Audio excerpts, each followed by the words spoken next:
Okay, I hope the recording has started. So let us come to the slide now. So as I was mentioning that the laser cutting, let it come. Laser cutting dominates the industrial laser application and has more than 75% of share of all laser material processing applications. And the basic principle of laser cutting is that laser, the material is melted with a focused laser beam, and molten material is ejected by a high-speed gas jet. So usually the laser beam is focused and you have got a nozzle through which the laser beam is coming out. The nozzle opening is very small, of the order of 1 millimeter, in the range of a millimeter or so. And a high pressure gas jet is also coming coaxially along with the laser beam.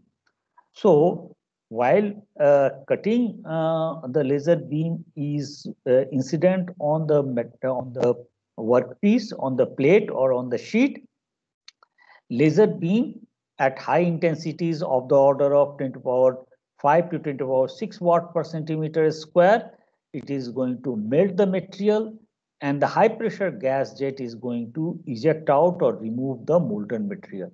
So the basic process of material removal is melting with a focused laser beam and molten material ejection by high pressure gas jet. The lasers which are most popular in industry for cutting applications are CO2 laser, Nd:YAG laser, and fiber laser. Laser power ranges from around 500 watt to around 5 kilowatt. The focal spot diameter of the laser beam, depending upon what is the sheet thickness you intend to cut, could vary from 100 micron to 300 micron, that is 0.1 to 0.3 millimeter. When you take 1 kilowatt power laser and focus to around 0.3 millimeter spot diameter, you get power density of the order of 10 to power 6, that is megawatt per centimeter square. So effect on the material is going to be melting and certain amount of vaporization. So the vapor pressurized coaxial gas jet ejects the molten material, and the vaporized material which is coming out, those are all ejected out. There are a couple of different mechanisms through which you can do or there are a couple of different methods of laser cutting. And the first method is melting by laser and blowing off the molten material with the help of a high pressure inert gas. So the inert gas, like you are using argon or nitrogen in cutting of titanium, SS or aluminum sheet. So cutting is realized by melting of the material by the laser beam and blowing off the molten material by high pressure jet. So melting and melt ejection by gas jet is the mechanism of material cutting in this method. So melt and blow. Then the second method is melt, burn and blow. And in order to realize the burning, you have got the reactive gas like oxygen while we are trying to cut mild steel or stainless steel or some other carbon steel. So here what happens that you are using high pressure oxygen jet along with the laser beam.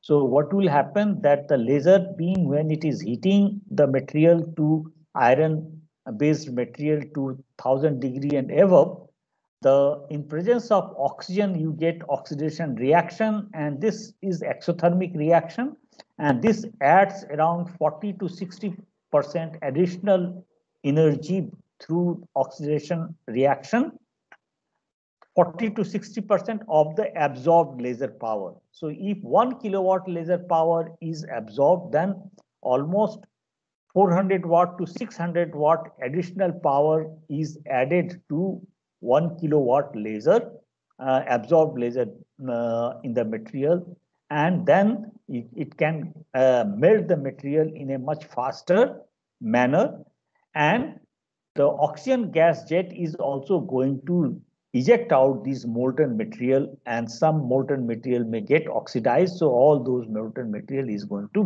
be ejected out.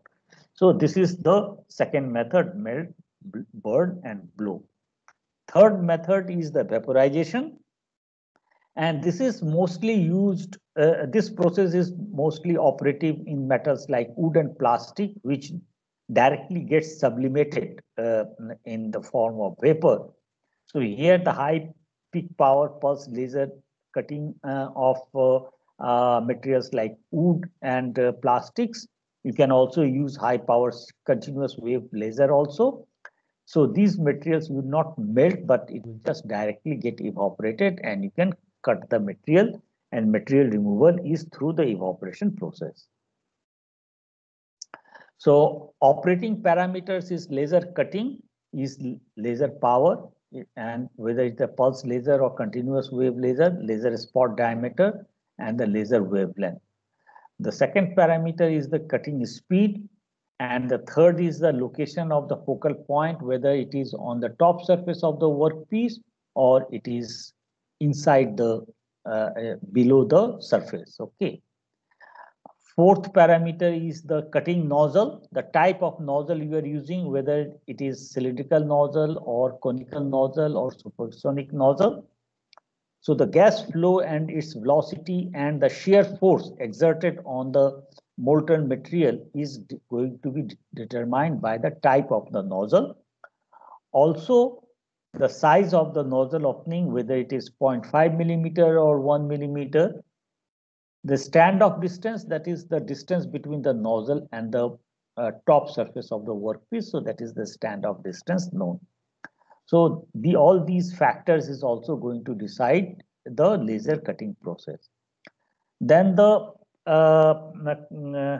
gas properties, which is used for cutting purpose, the composition, whether it's inert gas or reactive gas, its pressure and the velocity through which it is ejecting or coming out from the orifice.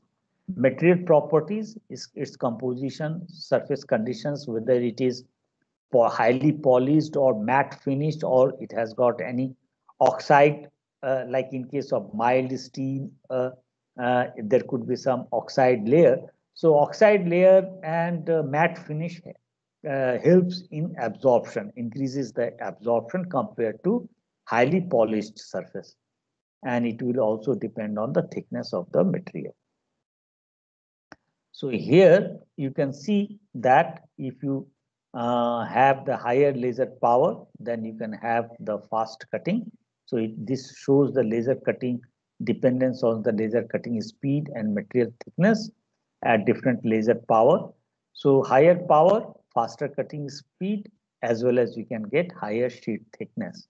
So here at a given laser power, let us suppose that around 700 watt, if you see, with the increasing sheet thickness, your cutting speed is reducing, and it has got some parabolic dependence. So as you increase the sheet thickness, cutting speed goes down. And if you increase the laser power, so from 700 watt, if you go to 1200 watt or 1500 watt, your cutting speed is going to increase. Okay. Here, the laser power per unit thickness of the sheet has been plotted for different laser cutting speed. Okay. So, and here for different type of gas and materials, so titanium with oxygen, because it creates a lot of exothermic energy. So you can get at relatively high power here. You require relatively less energy per millimeter square of the shearing area. Okay, so this is the dependence. If you go for mild steel with oxygen, so you require around 5 joule per millimeter square. If you go for nitrogen, you require higher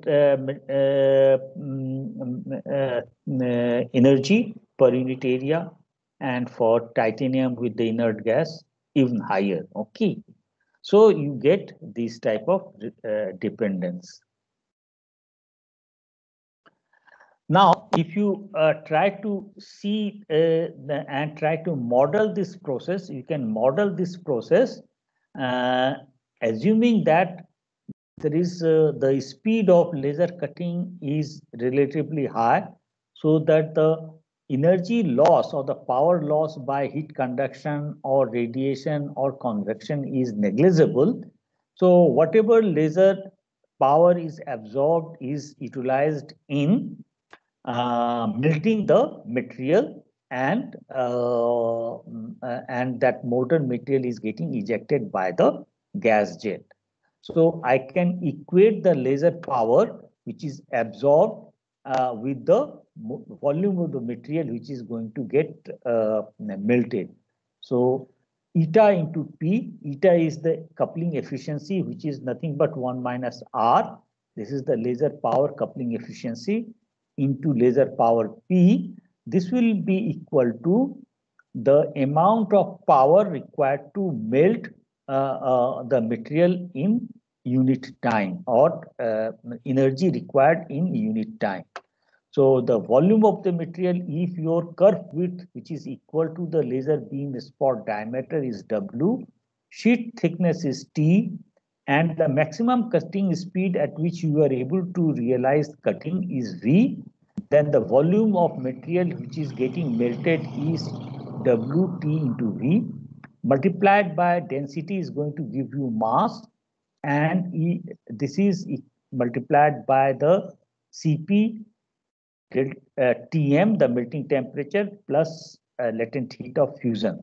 So this is going to tell me that how much energy per unit mass of the material is required to raise from the room temperature to melting temperature and melt it. So this is going to be the total energy per unit time required to melt the material, and then you can equate with the absorbed laser power. So from here, you can get what is the cutting speed. So this is going to be the cutting speed. And if you just take P by Vt, so this becomes equal to this. And here, if you can see that most of the parameter except the W, which is the laser beam spot diameter, or equal, which is assumed to be equal to the curve width. If this is constant, then this becomes a constant for a given material. So it is the material characteristic. Therefore, this is known as a severance energy for that material, that per unit area of the material to severe how much energy is required. So joule per millimeter square is known as, it gives the severance energy.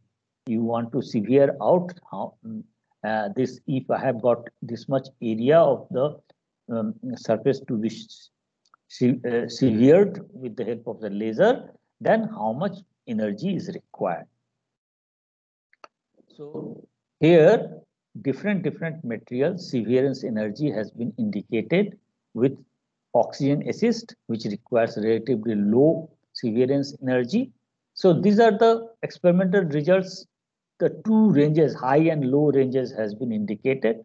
Mild steel cutting with oxygen, mild steel cutting with the nitrogen inert gas. That is, for that you have got slightly high severance energy. SS stainless steel with argon. Here also you require high. Cardboard. So all these things are available from different laboratories for as a thumb rule. So if you know the severance energy, you can take a average value for a given material and assist gas, and with the help of this equation, you can find out for a given sheet thickness what should be my maximum cutting speed to get the good cutting. So if you determine from these values, then practically if you vary within 10% of this velocity, then you can get the desired optimum cutting speed. Okay, so this severance energy can be used as a thumb rule.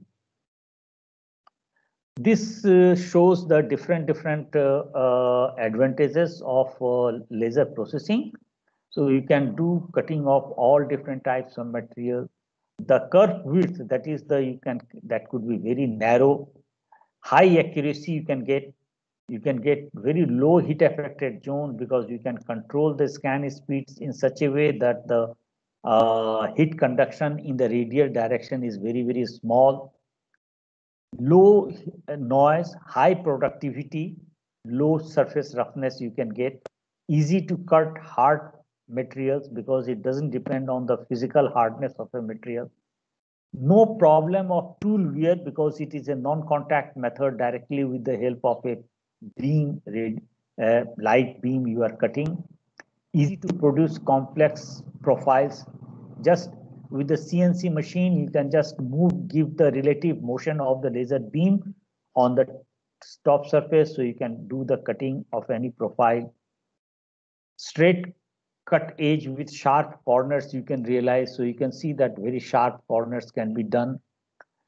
Then cutting edge can be welded without further machining. So it is after cutting process, you do not need to do any post processing if you want to use it. Very low distortion and high flexibility in 3D cutting. Even if you have got a 3D body, you can maneuver with the help of a robotic arm, the laser beam, and then do the cutting. There are certain limitations. Limitations are high capital cost.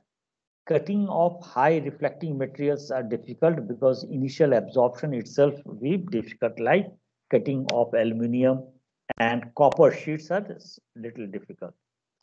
Cutting sheet thickness more than 1 inch, like steel plate cutting more than 1 inch becomes a bit difficult because essentially if you see the laser beam, it is focused with the help of a lens. So if you see the laser beam, it is focused, and then when it is focused, then it is focused and again it expands like this. So there is a so if you have got very thick plate to be cut, then what happens that you get lot of taper angle because of the after the beyond the focal point, it tends to again expand. At the same time, the power density tends to reduce, so you cannot realize the cutting. So because of that, the direct laser cutting is limited to sheet thickness in the range of around less than a millimeter or so. However, in most industry, like in automobile, car body, or in rail coach, or in aerospace industry, you require thin sheet to be cut. But when you talk about the shipbuilding or nuclear industry, there you require very heavy plates to be cut. Thick plates like up to 3-inch, 4-inch materials need to be cut. So there you require some special arrangement to have cutting done. Okay, and high power lasers. Okay, before I go to the next, we can, should I just continue because we had already a accidental break because of the electricity shutdown. So I am just continuing. Okay, fine. Is it okay? So the next very popular application of laser in industry is the laser drilling. Okay, and the laser drilling is done if you have got a thin sheet, then you can do the drilling with the help of a single laser pulse. And usually for drilling application, you use pulse laser. And pulse laser could be a Nd:YAG. The Nd:YAG laser is most popular, and Nd:YAG laser can give laser pulse of duration 1 to 20 milliseconds. And when you do the Q switching of this laser, then you can also generate 100 to 10 to 100 nanosecond pulse duration. So you can get from ND-IAC laser 1 to 20 millisecond pulse duration, also 10 to 100 nanosecond pulses also you can generate. Now, since 2005 or so, ultra fast laser, that is the femtosecond lasers, are also available, and then they can give laser pulse in the duration of 100 to 1000 femtosecond, that is 0.1 to 1 picosecond you can get. So if you have got a thin sheet, you can have a laser pulse of enough energy to drill the hole, evaporate, and remove the molten material by the melt ejection with the help of a single pulse, focused single laser pulse, and you can drill the hole. So here the sheet thickness is limited to around 1 to 2 millimeter or so. And the diameter of the hole is determined by the diameter of the laser spot diameter, and that is limited less than 1 millimeter or so. When you have got the sheet thickness more than 1 to 2 millimeter, then you can have multiple laser pulses to evaporate and let the molten material be ejected out. Okay, and then slowly with a number of laser pulses, you can get the through holes drilled in a relatively thicker sheet. Here also your spot diameter is going to determine what is the diameter of the hole drilled, again, which is limited to less than a millimeter. If you go for larger beam diameter, then what happens? The laser power density gets reduced, so you will not be able to create evaporation. So if you have got the larger laser beam, if you have got to drill larger hole, then you can do the trepanning. So here you can go on rotating the laser beam around the periphery of the hole, which could be circular or which could be non-circular. So around these edges, you go on just removing the material by vaporization and melt ejection, and you can cut out this portion and create the hole. So here, when we are using single pulse and percussion drilling, that time the hole is of circular shape, but here you can have any contour, circular as well as elliptical or star shape or any shape you can do the trepanning. And the material removal mechanism is basically evaporation, and when the vapor is coming out, it is going to give very strong recoil pressure. So the molten material which is remaining there at the bottom, those are going to be ejected out as a form of splashing. So those will be ejected out. So here here you can see that here also you can use the energy balance equation in order to relate the laser energy with the depth of hole which it can drill, or the speed of drilling hole.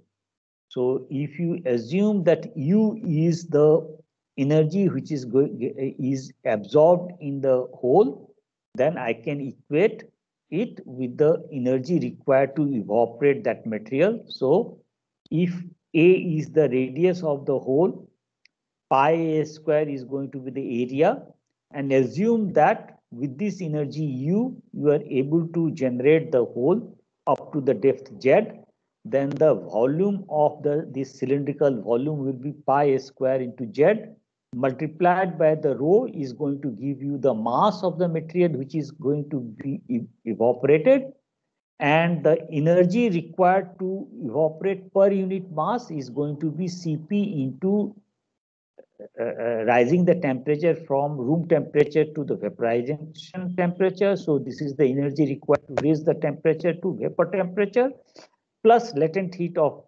melting, plus latent heat of vaporization. So this is going to be the energy required to vaporize the material of this much of mass. Now, so this is your energy balance equation for the drilling process. If you differentiate with time, then this is going to be the laser power, and this is going to be the drilling speed in the z direction.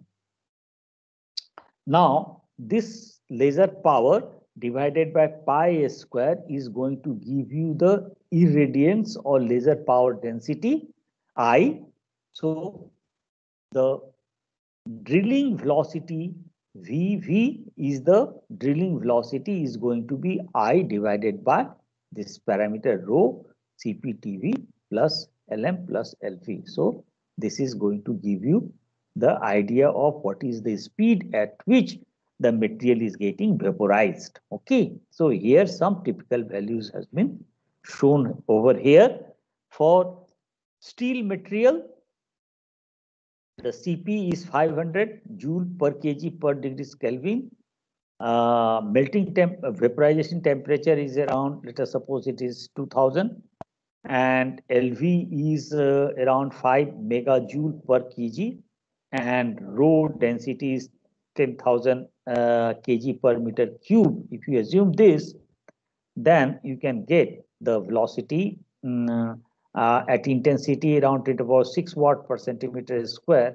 You can get velocity of 1/6 meter per second. So around 1/6 meter means it will become around 16 centimeter per second is going to be the velocity of the at which the solid material is going to get vaporized and will come out. Okay. Now this shows the drilling characteristics when you talk about the short duration laser pulse.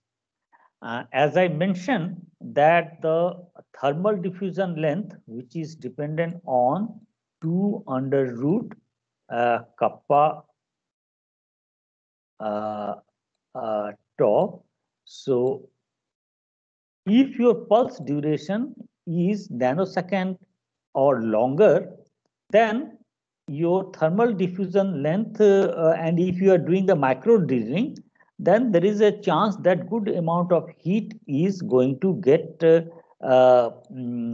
conduct out radially out, and that is going to cause certain amount of molten material be recasted, and also there could be some heat affected zone because of the heat propagation radially out. Okay, so as you can see practically on this picture. Okay, so here we are using a long duration laser pulse. The thermal diffusion length is relatively longer, and here the vapor is trying to eject out the molten material, and molten material when it is coming out, they tends to solidify as a spatter or recast on the top surface. So you get relatively poor quality of hole drill. There could be some amount of cracks also developed because of the thermal stresses. So compared to this, if you go for sub picosecond and femtosecond duration laser pulse, then what happens? The power densities are so high that almost all the material gets evaporated, and there is little left which is going to get ejected out. Since the 100% material is getting melted and evaporated, so you get no recast on the edges on the top surface. And since the duration of the laser pulse is very small, your thermal diffusion length is very small, so heat affected zone in the periphery is very little.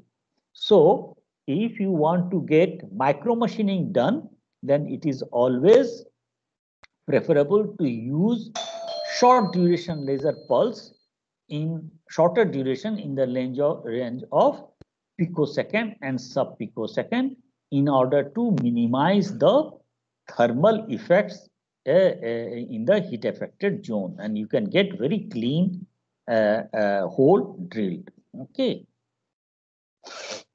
Now, if you compare laser drilling with EDM and other process, so EDM average advantages and disadvantages has been mentioned here. So in EDM, no taper, you can get large depth and large depth, and the equipment cost is also relatively low in case of EDM.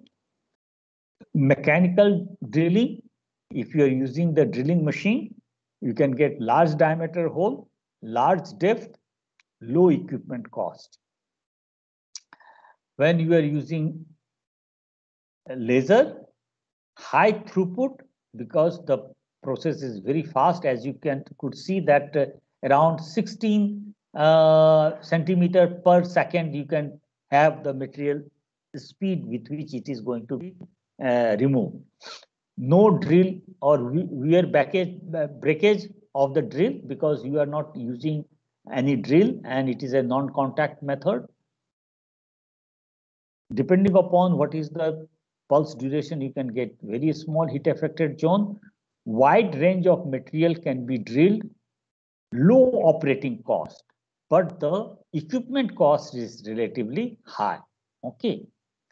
Disadvantages: slow drilling rate in case of EDM, long setup time, because here whatever shape of the hole you want to do, you have to create a tool, a positive part of that features which you want to drill, high operating cost, and limited range of material, because EDM, it basically is a electrical discharge machining.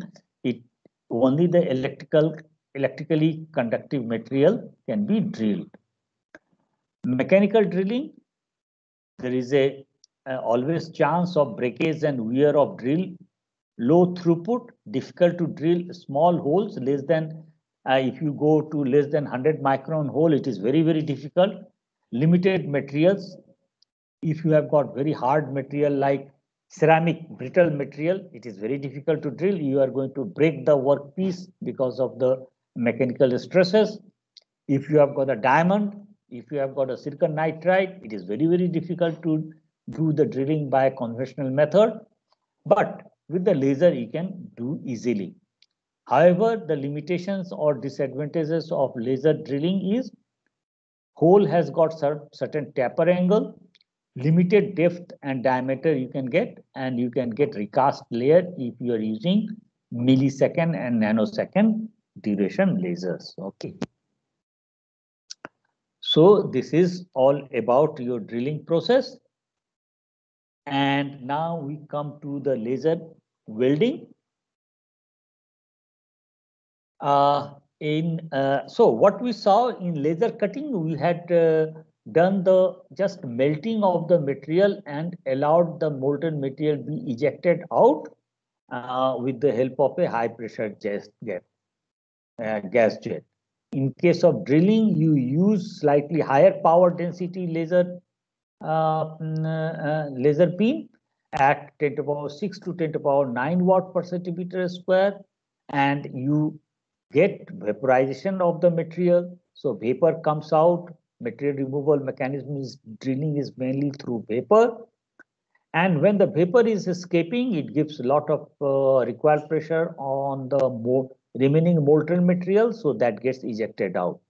If you go for very short duration laser pulse, the intensities at such high for such a short duration laser pulses are much higher than 10 to the power 9 watt per centimeter square. So the rate of energy deposition is so fast that all the material gets vaporized at once, and therefore you don't get any melt rejection or recast.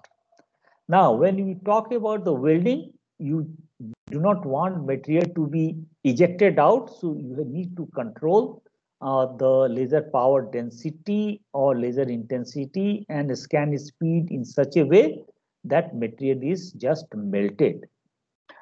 And only controlled amount of material is evaporated when you go for higher thickness of material. So depending upon this, depending upon the sheet thickness, there are two types of laser welding. One is the conduction mode of welding, and second is the keyhole welding. So in conduction mode of welding, what happens that it is used for joining of thin metal sheet, and here the laser power density is relatively low, similar to the laser cutting of the order of 5 into 10 to the power 5 watt per centimeter square and less. Now, you take the two sheets which you need to do the butt welding. So let us suppose these are the two sheets. One is this one and second is this one. You have kept them together tightly pressed against each other with little gap or no gap. You put the laser beam, focused laser beam having this type of power density.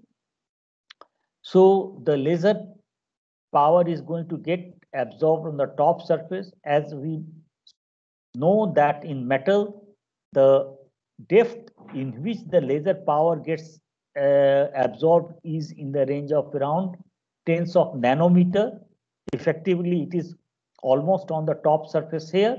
So the material just melts here. The temperature of the molten material also gets increased beyond melting temperature. Then melt front is going to propagate through heat conduction. So heat is going to conduct out, and as the temperature of the layer along the depth gets raised above the melting temperature, there the material is going to be melted. So what is the depth up to which the temperature could propagate, the heat could propagate and raise the temperature? That is going to be again decided by what is the thermal diffusion length in the material. So which will depend on what is the interaction time tau, which is going to be decided by what is the scan speed V and beam diameter D. So this is going to be the your process laser process parameter, and kappa is the thermal diffusivity, which is the material characteristics. So depending upon the laser power P and what is the duration or interaction time tau, which is equal to D by V, you can get up to certain depth. This is D divided by the scan speed V. You can get certain depth up to which the material is going to get melted.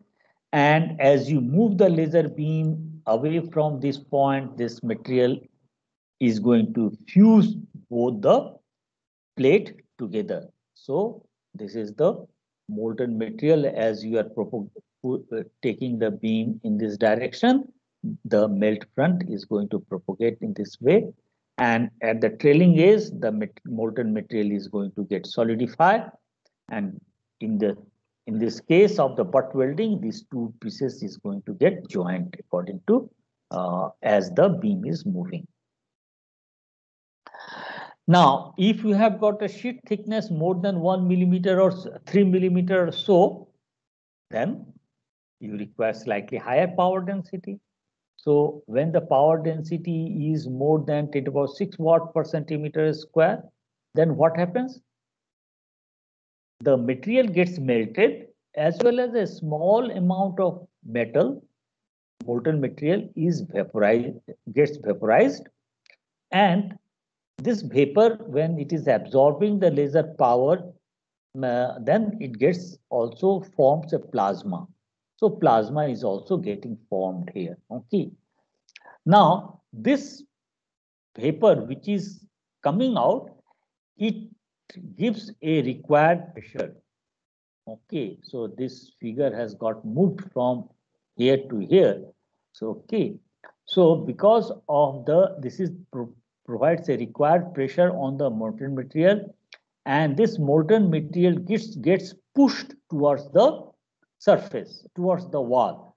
So if I try to draw over here, so if this is the laser beam and this is the sheet and the laser beam has been focused like this, molten material is created here. So this is the molten material created, vapor is coming out.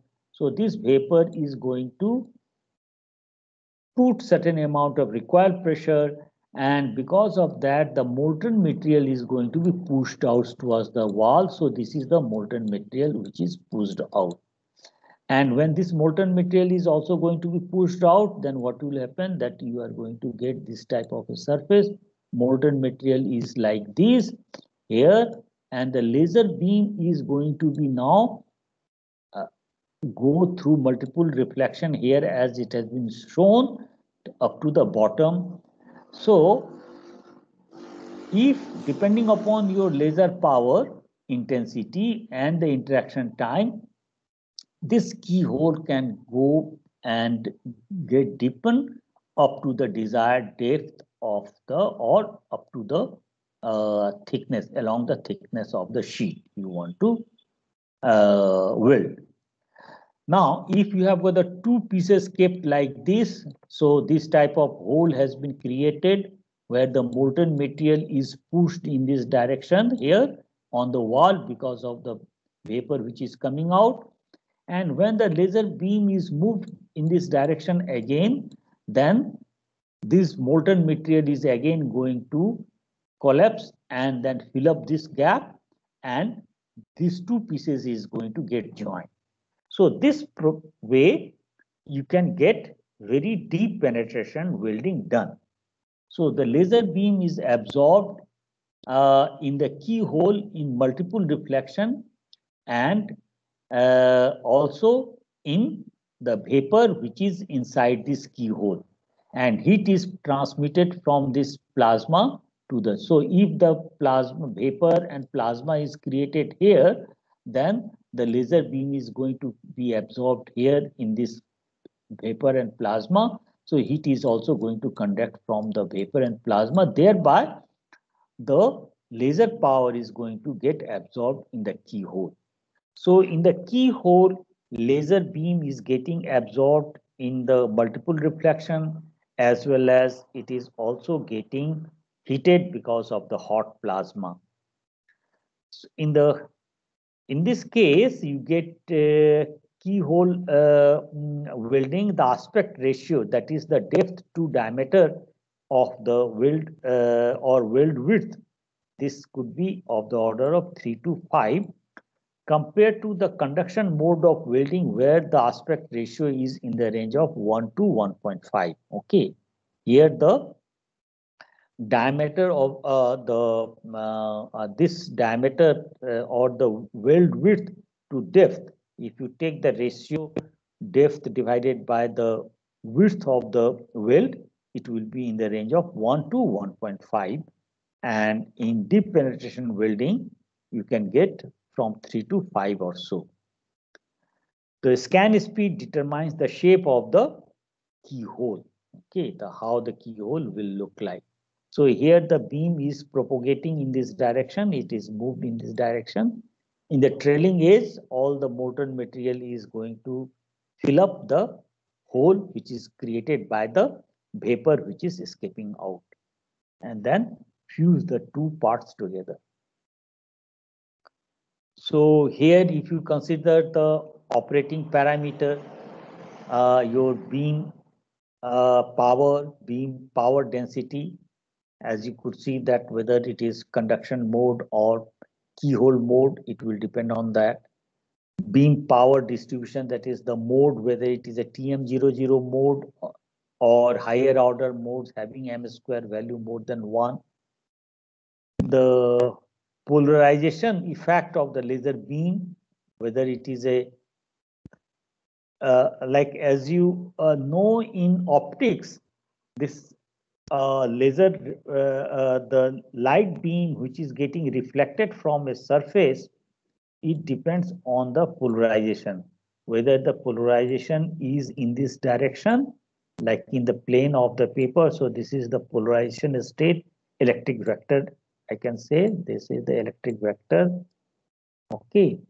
Or it could be perpendicular to the plane of this. So it is perpendicular.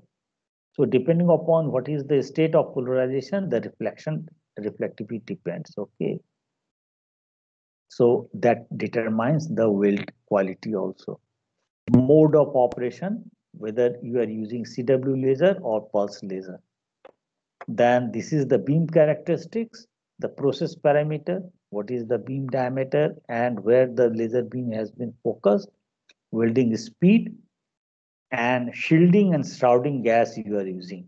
Okay, the shielding gas needs to be, we need to protect the weld joint from the oxidation from the atmosphere. So whenever we are doing the welding, you provide certain uh, inert gas to remove the air from the top surface of the weld joint. Okay. It also depends on the material properties and the joint geometry, whether it is a butt weld. So butt weld is usually like if you have got the two pieces like this, then we say that this is the butt welding. So welding is done here. So this is the butt welding. Lap welding means if you have got the two pieces kept like this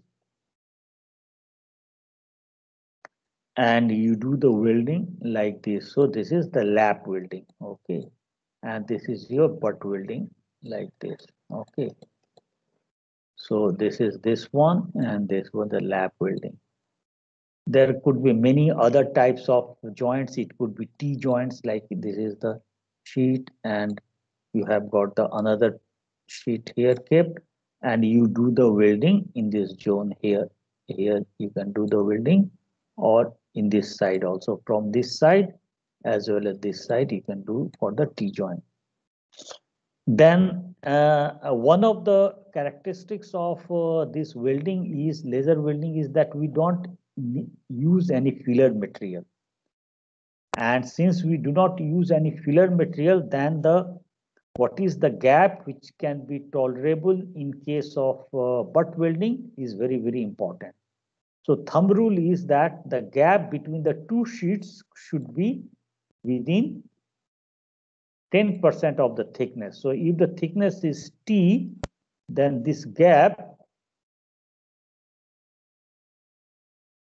should be less than 10% of the sheet thickness. Okay.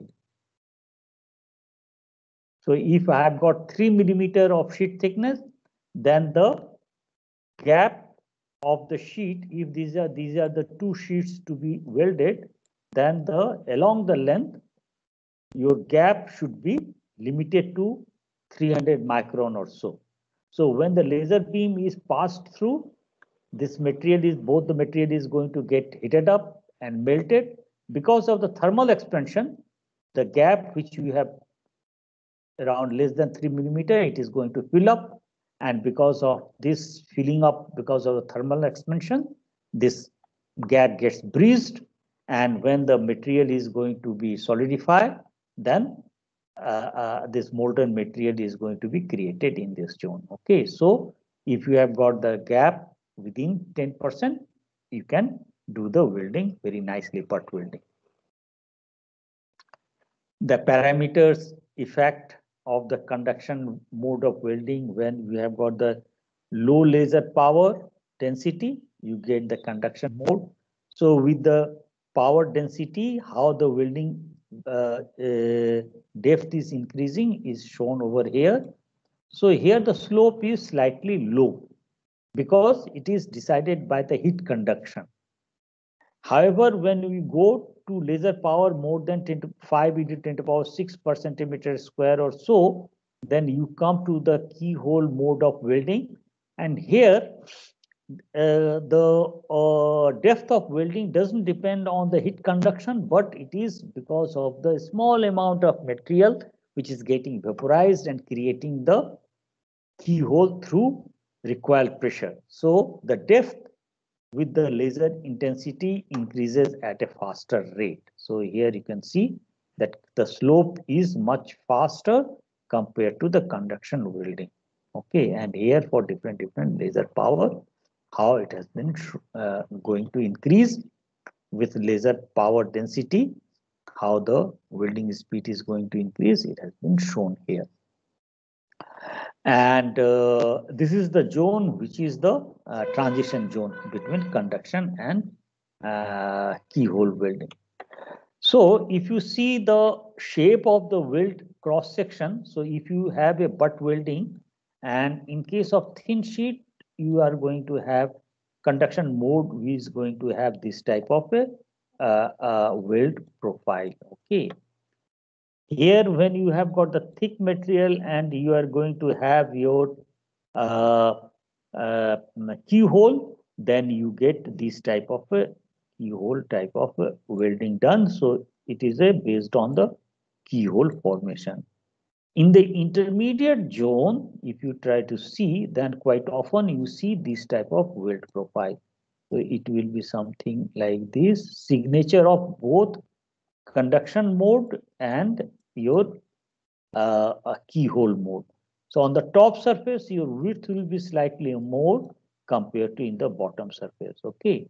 So here you get like a wine shape glass or like this. This is going to be your typical shape of the weld. Uh, uh, okay. This is going to be the shape of the weld material in the transition zone. Okay. This shows the how the welding speed is going to decide the penetration depth. As you are increasing the welding speed, of course, the penetration depth is also going to reduce, and these curves are going to shift as you go on increasing the laser power. Okay, similar to the laser cutting, you can write down the energy balance equation. However, since here the heat conduction cannot be neglected, so you have to take this heat conduction effect by putting a constant factor CL in absorbed laser power, coupled laser power. So CL into 1 minus R into PL is going to be the energy or power of the laser utilized in melting the material. And CL is of the order of around 0.48. So this takes into account the conduction loss. And 1 minus R is the absorption, R is the reflectivity. So R takes care of the reflection. CL factor, constant factor, takes into account the conduction loss. So after accounting for the conduction loss and reflection loss, but this factor is going to give me that how much power is absorbed in the metal sheet, and this is going to be utilized in melting that material in so that will be V into W into T, as we have seen in case of laser cutting. This is the volume of the material which is going to be melted multiplied by the density, that is mass, and it is the heat required per unit volume per unit mass to raise the temperature from room temperature to melting temperature and then melting it. So from this again you can get one equation, one unknown parameter you can get. So if you know what is the laser power available from a laser system, you know what is the sheet thickness, and you know what is the beam diameter, then you can find out the what is the speed at which I can create the welding done. Okay. Now some of the advantages of the laser welding: can be used in air, open air, but then you use the shrouding gas in order to protect the weld material from getting oxidized. Can be transmitted over long distance with minimal power loss. So laser beam can be transmitted uh, through optical fiber or by through air without much loss. Narrow heat affected zone, you get low total thermal input. Because of that, you get very little distortion. You can do the welding of dissimilar metals. You can do the welding of dissimilar thickness. Like if you have got the sheet thickness, one sheet is this much thick and another is slightly thicker. Still, you can do the welding with the help of a laser very nicely here. Okay. And you can generate the welding done here. So thick and thin, thick and thick material can be welded. You can have different types of material. Like if you have got the two materials, one, let us suppose that if you have got the mild steel, MS, and other side is SS, this also can be welded with the help of a laser very nicely. You can have the two sheets, one side is copper, so this side is the copper Cu and this side is SS. This also you can do the welding. So different types of dissimilar matter also you can do the welding. Second, other advantage is that no filler material is required. So this is known as a autogenous welding. So no filler material is required here. So you can have just the two pieces kept pressed together with little gap, and then you can just have the welding done by either conduction mode of welding in case of sheet thickness less than a millimeter or so. If it is higher thickness, then through keyhole formation.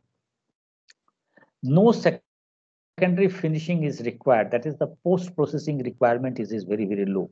Extremely accurate, and you can do the welds high alloy metals without difficulties. Like if you have got nickel super alloy, like nickel alloy, like Ni alloy, which is having a lot of tungsten and chromium this in the nickel, or titanium alloy.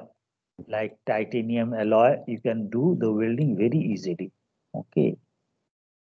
This is apart from different types of stainless steel. It could be 304, 316, there's martensitic or austenitic steel. You can do the all welding very easily. Now, there are certain limitations. Laser welding limitations are, there could be rapid cooling rate because the welding is done at a relatively fast rate, and this may cause some brittle fracture, crack in the certain metals. Certain metal can develop certain crack because of the thermal stresses. Because when you have got the laser beam incident, only this portion gets heated up and melted. Rest of the material are not so much heated up. So there is a high temperature gradient.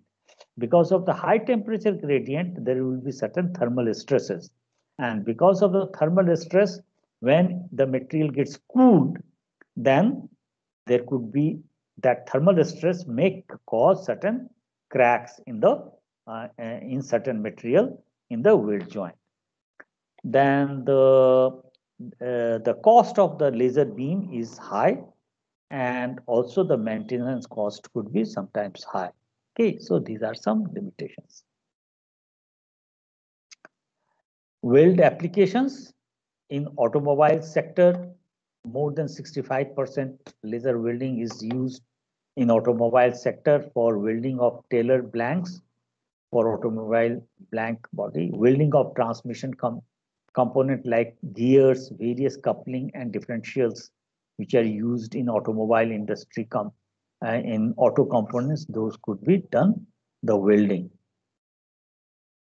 Specialized applications, there also it is being used, hydraulic bearing thrust units, joining of diamond or tungsten carbide, impregnated wheels, steels to the cutting tool, the tool tips, welding of thin films to high fin tube heat exchangers, welding of pipelines in oil industry, welding of bimetallic saw blades, repair of nuclear boiler from inside in nuclear environment, because you can directly send the beam from remote distance and do the welding. spot welding in TV tubes. Like in TV, there is a lot of intricate electronics components. There, the welding needs to be done. Welding of heart pacemaker, which has got very what is called delicate electronics circuitry. There also we can do the welding. So all these things can be done. Okay. So with this, we are concluding today's discussions. And on next Monday, we will try to go through some of the remaining applications, especially the laser additive manufacturing. And then we'll conclude the laser material laser beam machining. Okay, fine.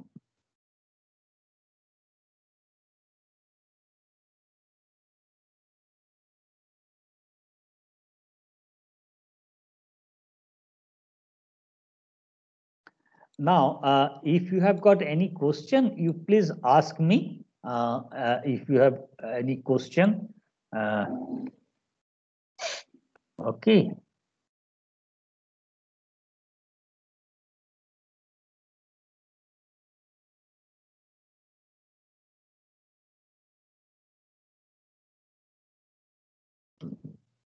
Have you got any question?